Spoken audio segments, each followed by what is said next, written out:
Welcome to Yachtcrew Vlogs, where we tell the stories of those in the yachting industry. A behind-the-scenes look that discovers the individuals in the industry, their history, their passions, and what inspires them to do what they do. Give us a feel of, what it was like this year. Of course, 2020, it was canceled. What was the feel there this year? Was it the same as usual? Was it different? Give us your experience. It was definitely different in a good way. I think people felt genuinely happy to be there, to see the faces and contacts they had over the years. There was a lot of hugging. People really came across as quite thankful and warm and much kinder than they used to be.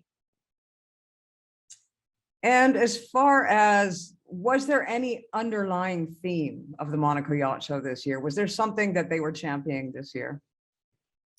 I've noticed two things. The first day from the Monaco Yacht Show organizers was dedicated to press anyways, but also to brokers and clients. So it was a calm appearing first day. Different opinions you heard from other exhibitors that they may not liked it so much since they lost the day, but not all the docks were blocked for owners or brokers. Certain areas were still open and accessible for people who would like to speak to vendors or outfitters or other services. So for me, who doesn't have a stand, it makes good sense to revamp and revisit the idea of making it different so that your target audience, the target audience hits the real targets and they could get the business better and smoothly on table than having everyone mix at all times with it. But to me, it's obviously easy to say since I don't have a stand. The other thing that I've noticed, everyone was riding the topic of sustainability hard, but only in the segment when it comes to the environment, not when it comes to other pillars of sustainability, which also is part of, let's say, the luxury asset, the vessel, the equipment and all of it, but also the human factor, not just the ocean. Now, there are big ticket items that are out there right now that are very sort of hashtagged to death. And, we've got things like sustainability, diversity, inclusion, equality, and every single yachting industry out there is hashtagging the crap out of it. We know that. Now, are they actually implementing those practices and those policies within their own organization?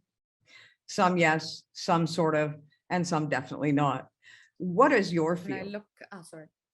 When I looked at the stands, I saw the same faces. There was a boutique yacht management company, and through the last 2 years, I've noticed that they're hiring women, different nationalities, and really based on skills, and they themselves are vocal on the subject of equality.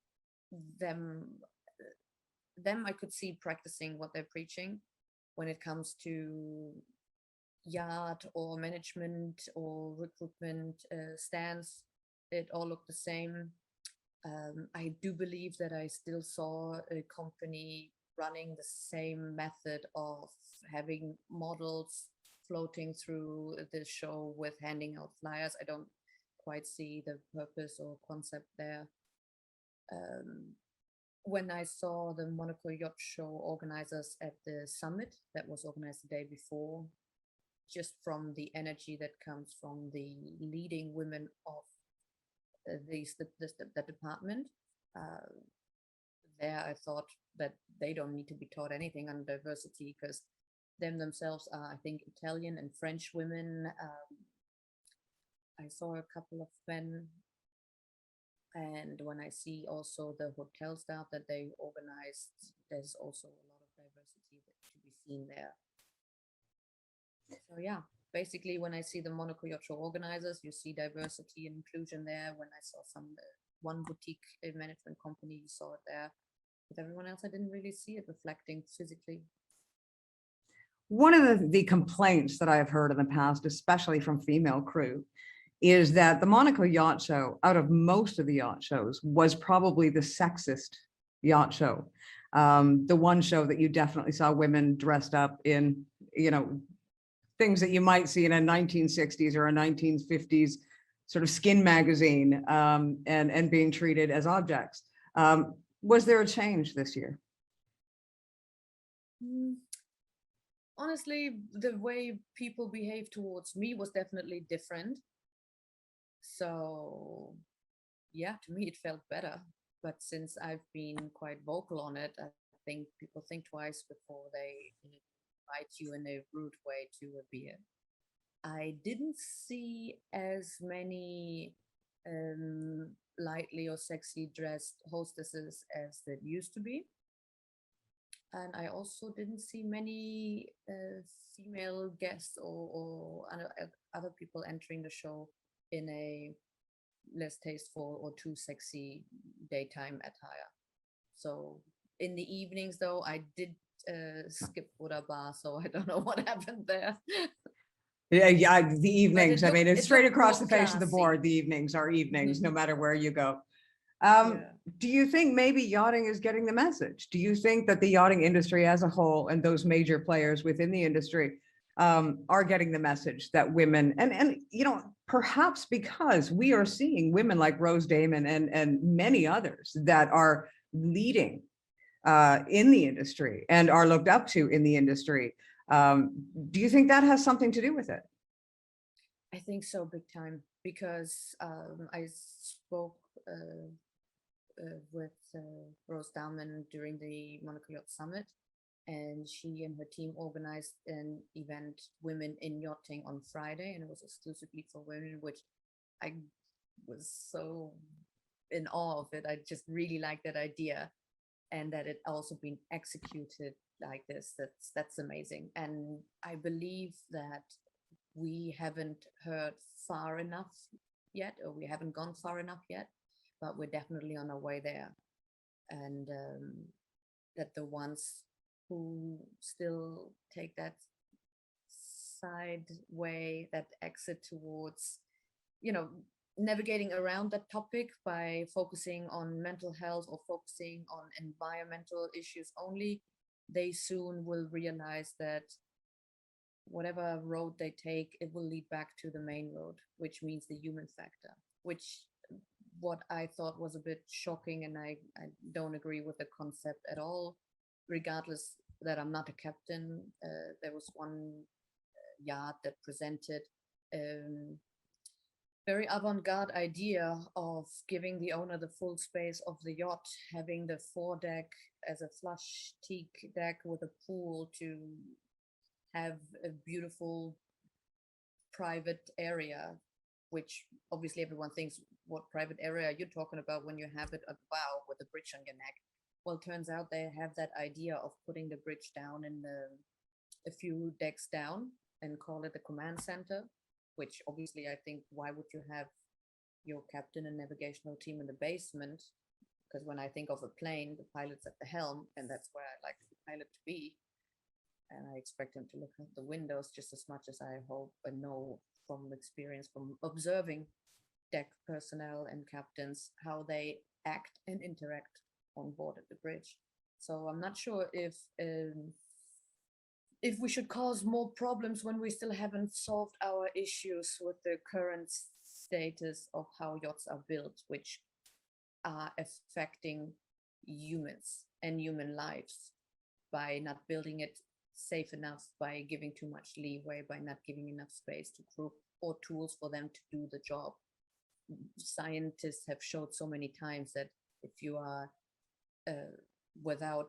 if you're in artificial daylight, artificial air, that your head just gets foggy and you miss a step and you miss a second step, and it won't take far down the road for someone to break their back or worse.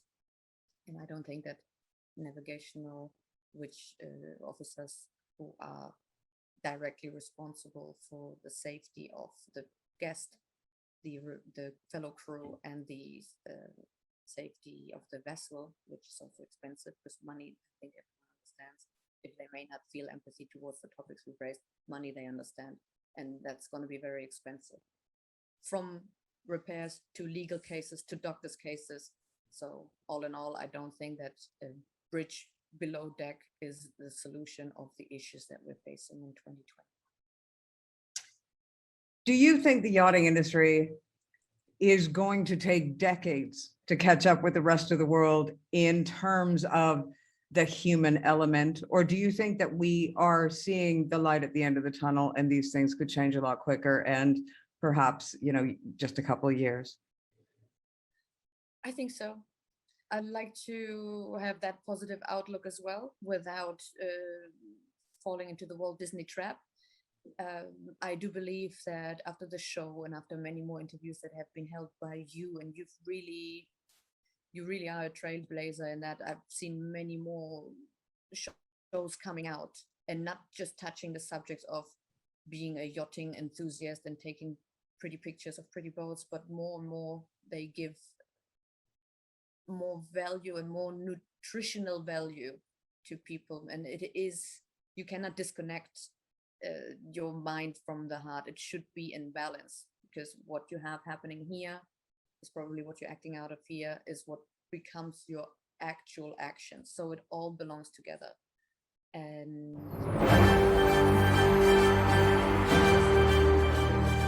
hopefully look back and think, oh, remember the times when we had to say, could we have more diversity? Could we have different kind of passport, or people with different ethnical heritages in this company? That it will be just common. It will be just the standard. It will be just the standard that when you look left and right, you be sitting amongst women who are different to you. Because if you haven't seen and learned it yourself from your own experience, from the person who raised you to the people who trained you, you will for sure have a look at the McKinsey studies, which show that, again, money talks. You lose about 20%. This is hard cash they're losing by not having a diverse team. Yeah. So with COVID and however long this will continue rolling out, we need to all generate money. And if we can do this in a sustainable way and in an inclusive way, why not do it? And you even make more on it. Do you think this change is because we are actually changing minds as a whole, or do you think it's because those that don't want the industry to change are aging out and being pushed aside by a younger mentality and a younger generation? Yeah, and to be honest, I don't care for their motivation as long as the result is good, because at some point, even the most stubborn mind will realize it's either dinosaur time or it's the future time. And it doesn't bode well anymore with the society as a whole to have unfortunate and bad contracts, bad payment, and no tools to do the job. People need to be paid what they're worth and need to be given the opportunity to do their job right. And it looks just much better. Imagine an owner having a really diverse team, and he can be proud of what they're representing, and he doesn't have to hide it. I mean, every asset that he has, it also includes people, and they have to look the part, act the part, and know the parts that they're doing. It's the same as in, let's say, for a long time, wearing fur was one of the ultimate signals to show how wealthy and well situated you are. Now they turned it around, they gave it a new look. The whole marketing campaigns have changed, even from the bare scientific, artificial diamonds and so on, to make it salon safe, salon proof. So now to walk around with a faux fur is actually something people and fans or whoever it is look up to them for doing it. So I guess it's just a matter of the fact that we just need to change, and we need to have a different view and a different outlook.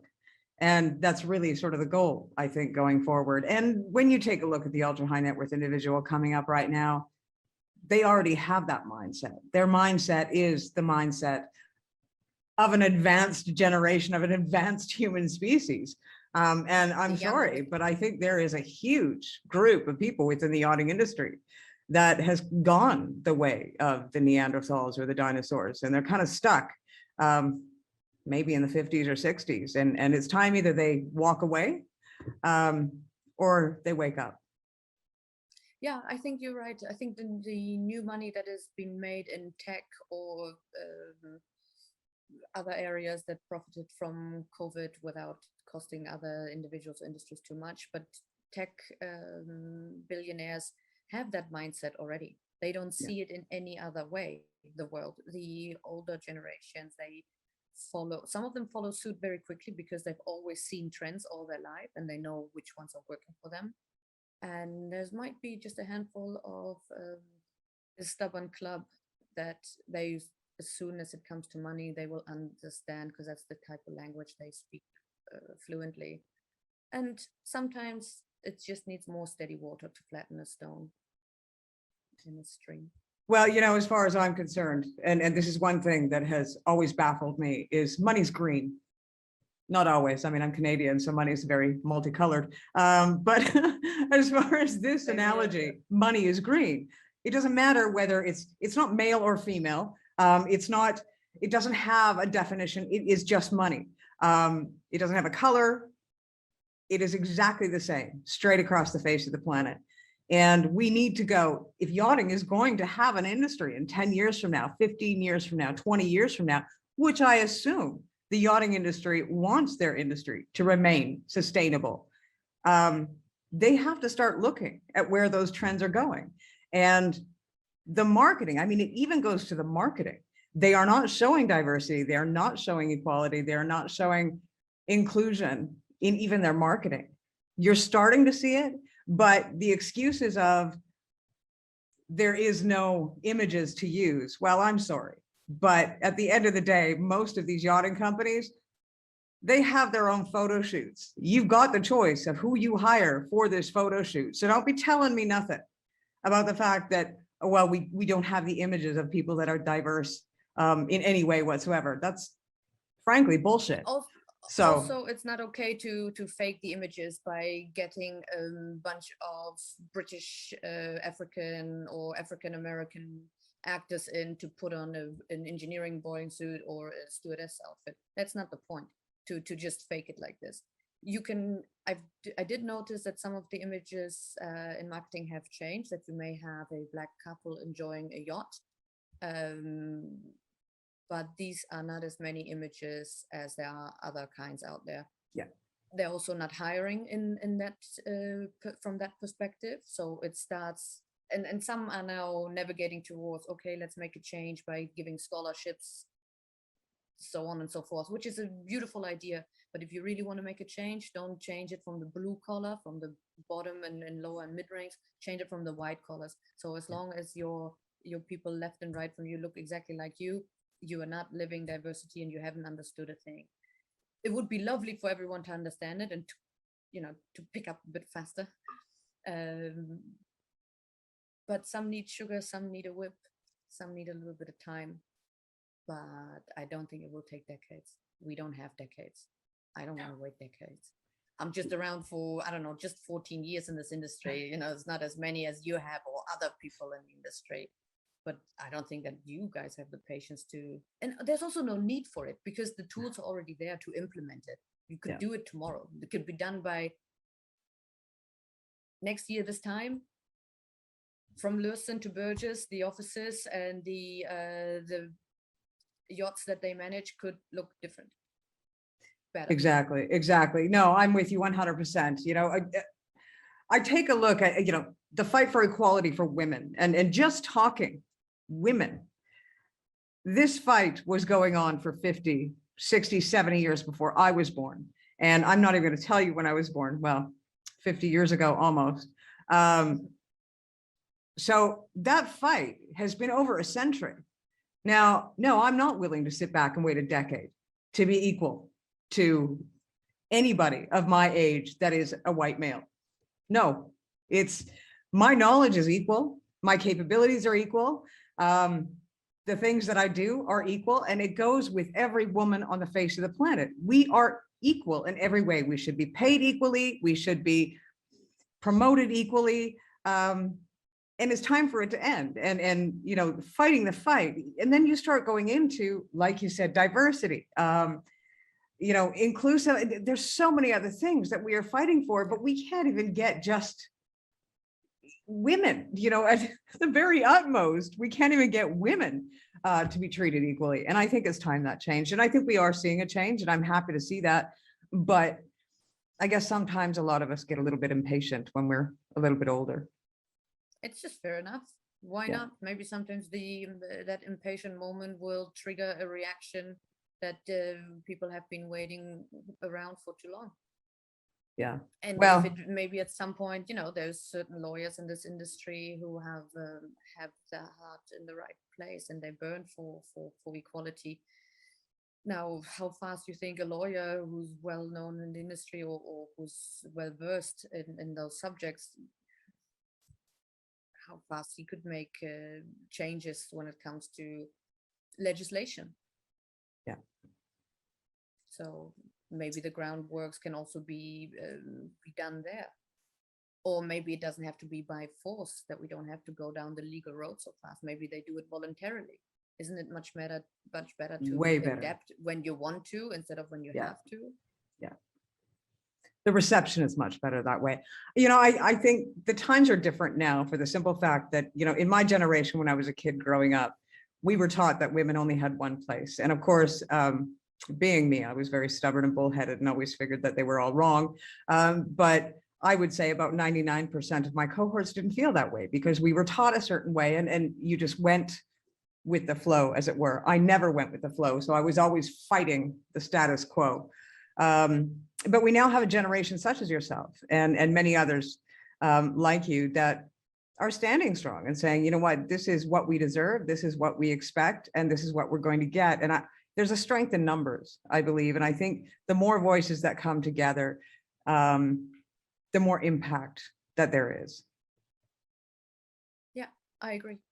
I also think that there's a lot more white male supporters out there than I realized, and I'm hugely thankful to certain captains and influencers in this industry who, on a personal level, support me by listening or giving good advice, but also do not shy away to publicly also support you and agree with you when you may have voiced an unpopular opinion, which in my or your case is not a may have, it's dead on certainty that we do.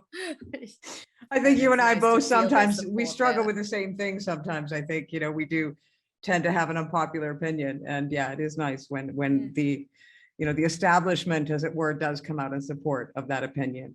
It does mean a lot. Yeah. Which also, on the second step further down this discussion, means that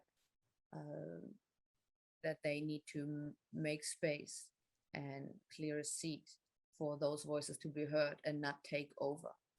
So in my case, I can speak for my kind, which means I'm Greek, Pakistani, German, Greek, Pakistani, German woman. I cannot speak for the LGBTQIA+ community. I cannot speak for anyone darker than me. I can speak for the, you know, the Middle Eastern, these type from where I culturally also come from.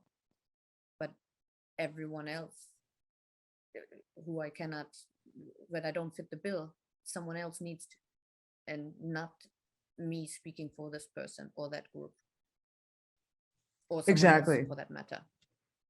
I think that's important, actually. That is a statement that is really, really important to me. I think that we all need to speak for what we know.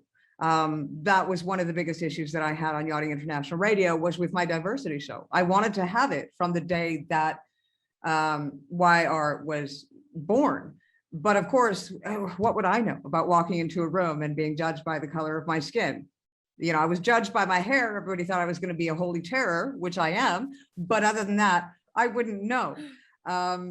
So It took me a year and a half to find somebody that was okay with raising the topic, because there is still such a fear in the industry about talking about racism.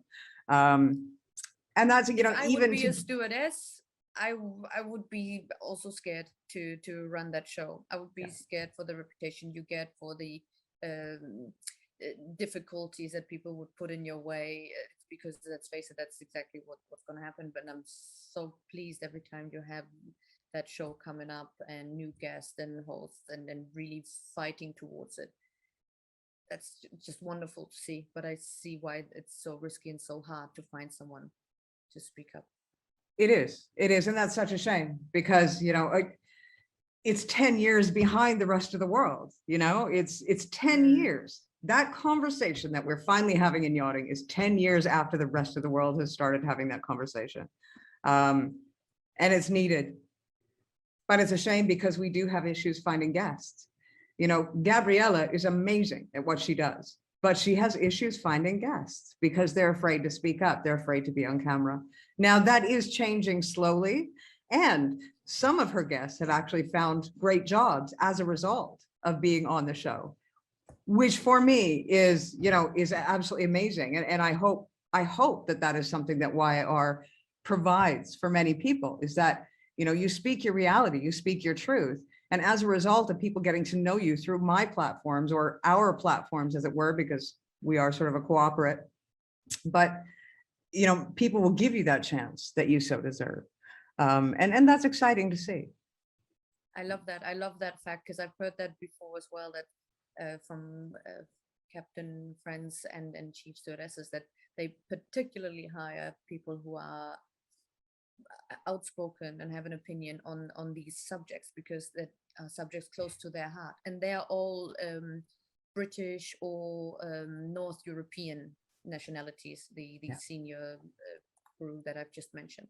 But they particularly look for these type of teammates, because they know they always go the extra mile, and that they deserve a leg up, because they've been held back as cultures 300 years. So why not? It's not, if I'm going to be if I'm going to be naughty, then let's say I don't even just want equality. I also want reparations for the years, and you have 300 years ahead, and I'm supposed to keep up with the race now. No, you owe me reparations, and you owe me a position further ahead, and you owe me the education towards it that you have denied my generation before me to actually get to the point, because the excuse of I cannot find women suitable for this position is not good enough, which means you haven't done your job, because you have failed to train the educate and train the generations beforehand to actually have a pool of women and different nationalities to select from, because you poured it all into your other white males.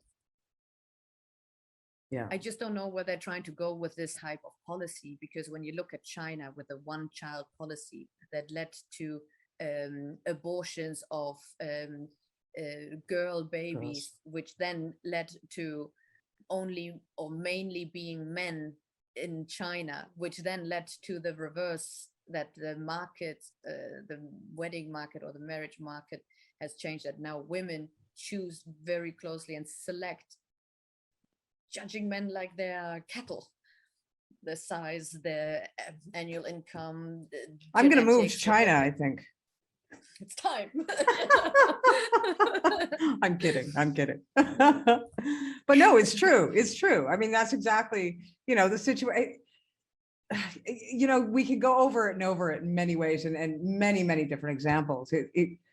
Human nature is just the craziest thing. And the way people think and the way people justify decisions, it baffles you.